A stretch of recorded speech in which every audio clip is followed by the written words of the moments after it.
Gün su içemeyen oğlum lay lay bağlam lay lay. Ay gözün açan uyan. Gün su içemeyen oğlum lay lay bağlam lay lay. Ay gözün açan uyan oğlum lay lay bağlam lay lay. Kuş kimi kanat çalan eller üstüne az var gülüm. Rahmeyle anaya sen aç gözünü can sevgilim. Hele ruhum doymuyor gül kokusundan bülbülüm.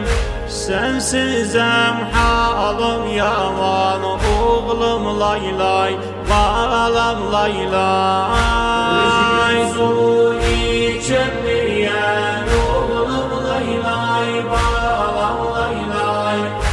Ay gözün açamayan oğlum lay lay bağlam lay lay. Üç başlı bir ovda gibi gazını edip para, başıma gün getirip yok güneşi dünyam kara. Ağlaram gece gündüz men bağlama gülüm yara. Başımı sarar duman oğlum lay lay bağlam lay lay.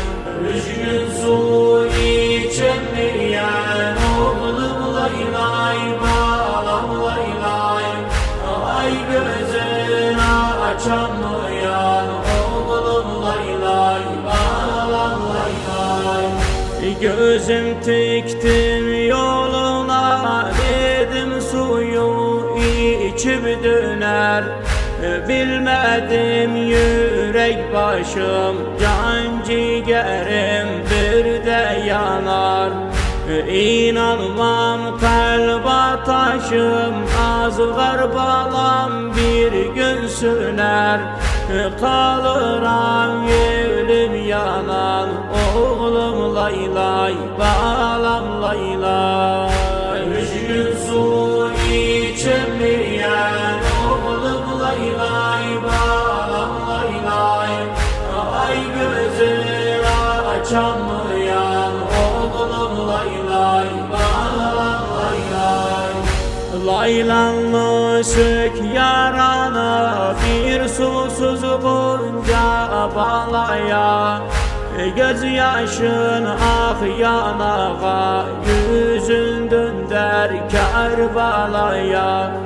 Sağlam bir şah azgara o beyçara mübteleye.